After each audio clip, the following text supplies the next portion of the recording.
The crisis in Crimea, civilians cut off from gas, drone attacks blowing up fuel supplies, Ukrainian forces now triggering the worst energy crisis in the region since it was illegally annexed by Russia in 2014. And now the Russians are adding new restrictions on tourists heading to the peninsula, while all summer camps have been banned until September.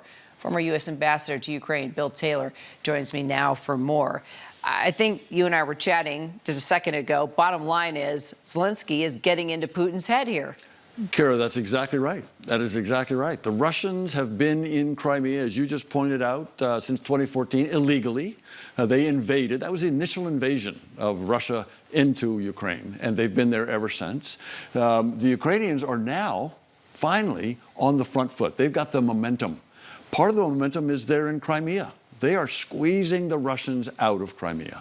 So kind of back up and explain to folks this region, this peninsula, compare it to a place that we would frequent here in the United States, and why this particular area at this time and what the Ukrainians are doing is proving to be a powerful moment for them.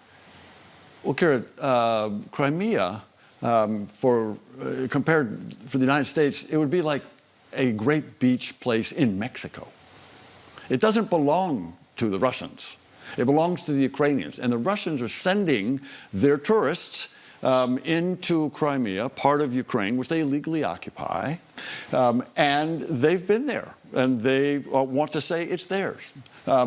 It's as if we were taking over Mexico. No, it belongs to Ukraine. The Ukrainians are now moving in various ways to get the Russians out, to push the Russians back, and it's having a real effect. We have been very distracted by the U.S.-Iran war, and sadly, Ukraine has sort of taken a back seat in everything that's been happening. However, wow, we've been so focused on this other war. A lot of things are moving in the right direction for Zelensky. What is giving you, including, basically the message he's sending here in Crimea, what's the status of where we are right now with this war? While we weren't looking, yes, the exactly. Ukrainians have taken the initiative in a couple of ways. Okay. First of all, the Ukrainians are taking more land, their own land, back from the Russians than the Russians are taking from them. So that's a big deal that the Ukrainians are taking more, taking it back. The second thing is the Ukrainians are firing more weapons, deep strikes into Russia than the Russians are firing into Ukraine.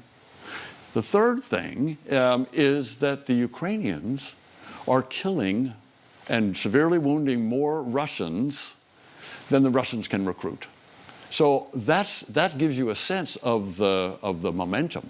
We've talked about Crimea. The Ukrainians have cut off the supplies, fuel, ammunition for the Russian military in Crimea.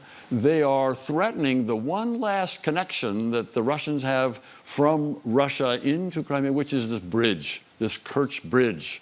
That the Ukrainians can now take out with their drones. They are the masters of the drones. Okay, master of the drones, but that takes money. They got a huge fiscal lift from the EU, right? A big lift. They've got breathing room, fiscal breathing room now. You're right, $105 billion no-interest loan that'll only need to be paid back if the Russians pay reparations. Probably not going to happen. But that $105 billion allows the Ukrainians both to keep their government going, but more important, as important, is to buy more weapons.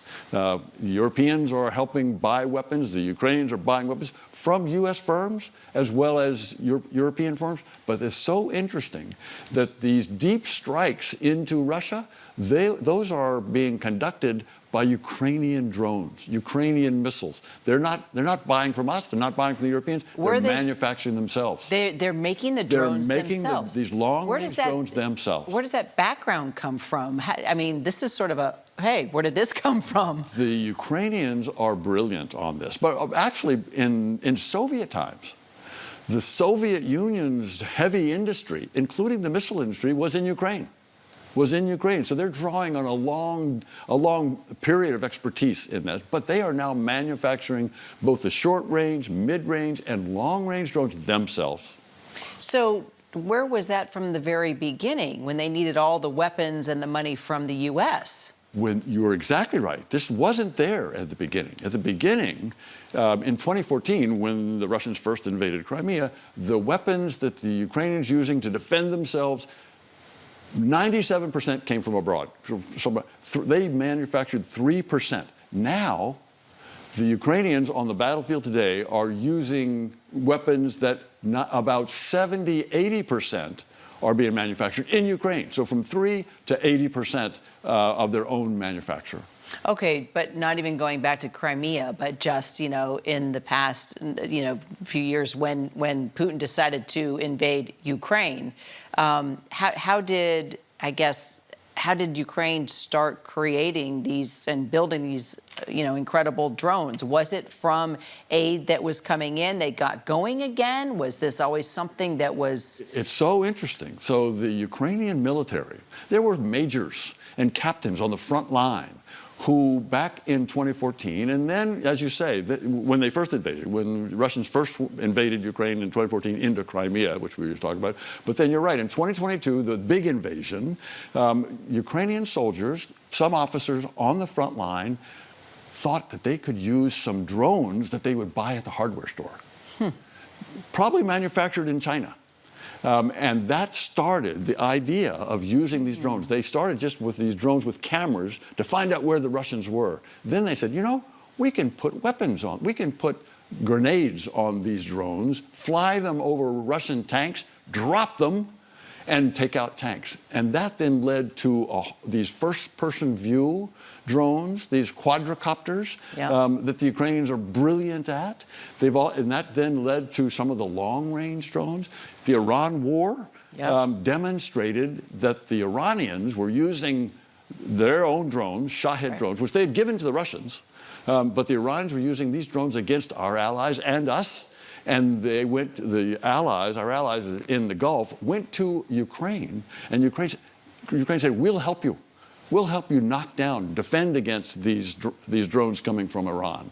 The other thing, by the way, the Russians provided Iran with military intelligence on where the U.S. forces were, and the Iranians went after that. The Ukrainians were there helping us and helping our allies. So Vladimir Putin, started this war, but Ukraine seems determined to finish it no matter what, at all costs. What is Vladimir Putin thinking right now? He's thinking he's in trouble. Putin's thinking he's in trouble. His generals keep telling him, no, things are okay. But his economists tell him he's in trouble. So he understands that. He probably is suspicious of his generals telling him only good news. But you're exactly right. He started it 2014. He pulled the trigger in 2022 on the big invasion. It's up to him.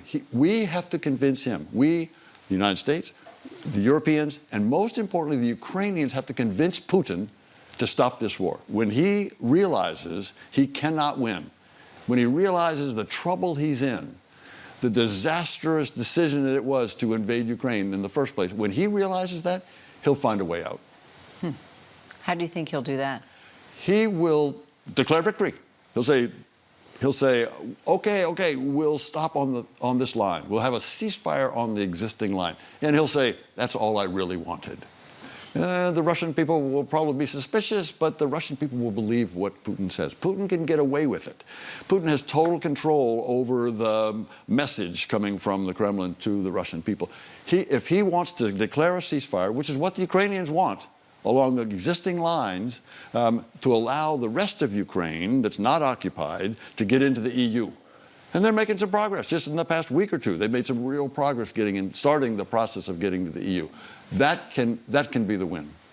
Bill Taylor, Ambassador, always great to see you. Great to have you in studio today. Thank you, Karen. You bet.